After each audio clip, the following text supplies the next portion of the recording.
विज्ञान एवं प्रावैधिकी विभाग।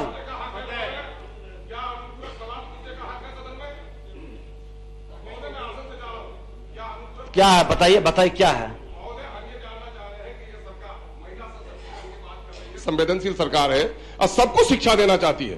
तो अनुमंडल, कोई अनुमंडल है 50 पंचायत का, कोई 100 पंचायत का, और हमारे यहाँ जो अनुमंडल में कॉलेज है वो 50 किलोमीटर की दूरी पर है। सबको अगर शिक्षा देना चाहते हैं, महिला को शिक्षा देना चाहते हैं, क्या कोई दूरी तय करके सरकार इसका निर्णय करेगी? अभी इन्होंने कहा है कि अनुमंडल में एक के सेवा खोलने का कोई विचार नहीं है। ये मामला साफ करना चाहिए सर।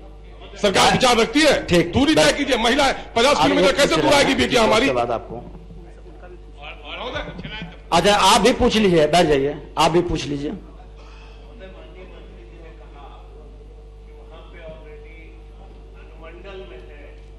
उस अनुमंडल की दूरी जहां से ज्योति जी ने मांग किया है 50 किलोमीटर की दूरी है। जहां से वह बिलोंग करती हैं वहां पे 40,000 महादलित मुसहर जाति की आबादी है और 20 से 25,000 भोक्ता जाति की आबादी है।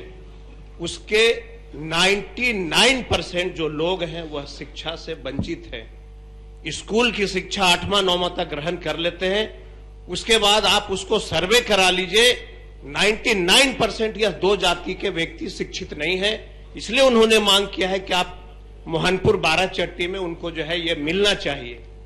चलिए ठीक, आप भी पूछ लीजिए, लेकिन अब लास्ट पूछे, वो भी पूछे। हाँ, आप कहाँ आप चले गए? आप कहाँ चले गए? चलिए माननीय मंत्री बैठ जाइए। महोदय, ये अच्छी बात है कि स्वाभाविक रूप से शिक्षा के प्रचार प्रसार की चिंता सारे सदस्यों की है। इसलिए तो गया जिला से प्रश्न प्रारंभ हुआ और किशनगंज होते मधुबनी तक पहुंच गया।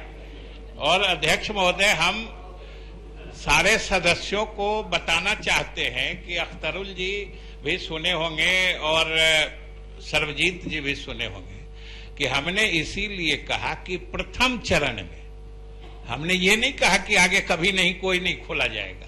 हमने ये कहा है कि आप भी सोच सकते हैं कि अभी कई ऐसे अनुमंडल हैं जिनमें एक भी नहीं है डिग्री महाविद्यालय। तो प्रथम चरण में हमने कहा कि सरकार सबसे पहले जिस भी अनुमंडल में एक भी नहीं है वहां हम खोलेंगे। और हमने तो ज्योति जी के ही पूरक में बताया था, अगर विद्यार्थियों की संख्या बढ़ेगी तो आगे विचार हो। ठीक है, मंत्री जी ने बताया कि जो अनुमंडल में नहीं है वहां भी डिग्री कॉलेज जो है खोले जाएंगे, तो उसकी कोई समय सीमा अगर हो नहीं ठीक, कि जो अनुमंडल कब तक कोई अनुमंडल ना बाकी रह जाए डिग्री कॉलेज से?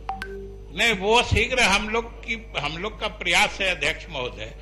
माननीय नेता प्रतिपक्ष इस बात से वाकिफ होंगे कि महाविद्यालय खोलने में सरकार के निर्णय के बाद सारी वहां पर भूमि की उपलब्धता देखी जाती है। भूमि उपलब्ध कराने के लिए जिला प्रशासन को कहा जाता है और अभी तक हम लोगों ने लगभग 8-10 से अधिक अनुमंडलों में खोल दिया है और ये हम लोगों का लगातार चलने वाला कार्यक्रम है। इसलिए माननीय सदस्य भी कहीं की सूचना देंगे कि किसी अनुमंडल में एक भी डिग्री महाविद्यालय नहीं है, वहां प्राथमिकता के आधार पर हम खोलेंगे। श्री इसी पे है, अभी जवाब है सकारात्मक जवाब। एक ही प्रश्न पर पूरा समय आपका बीत जाएगा, बताएं। महोदय, प्रश्न है वो तो समय तो 1 घंटा वैसे भी सारा होना नहीं है। जो होना है कम से कम अच्छे से संतोषजनक हो जाए, यही हम लोगों की कामना। महोदय, जहां तक भूमि का जिक्र किया कि मुश्किल होता है थोड़ा कराना, तो इसके लिए हम भी पथ निर्माण मंत्री रहे हैं, तो कई बार दिक्कत हुआ, तो उसके लिए स्पेशल डिवीजन हम लोगों ने बना रखा था। जहां अधिग्रहण करने में दिक्कत होता था वहां स्पेशल ऑफिसर लगा करके ड्यूटी, ताकि अधिग्रहण जो है जल्द से जल्द हो जाए भूमि का। अब अध्यक्ष महोदय, हम ये मंत्री जी से जानना चाहेंगे, क्या इस पे कोई विचार किया जाएगा कि अलग से एक टीम या कमिटी बना करके जो भूमि की जो है अधिग्रहण जो है उस पर जल्द से जल्द तुरंत कार्रवाई की जाए। अध्यक्ष महोदय, नेता प्रतिपक्ष का सुझाव बिल्कुल सही है और सरकार ने जब नीति बनाई है तो उसको क्रियान्वित करने के लिए जिन अनुमंडलों में डिग्री महाविद्यालय नहीं है उसमें डिग्री महाविद्यालय खोलने के लिए जमीन उपलब्ध कराने के लिए जिला प्रशासन जहां से देर हो रही है वहां जैसा कहा गया है कि हम लोग स्पेशल ऑफिसर की मैंने डेपुटेशन करके उसका वो जमीन चिन्हित करा के उपलब्ध करा के आगे की कार्रवाई ठीक। महमूद जी, आप भी कुछ पूछना चाह रहे थे, पूछ ही लें।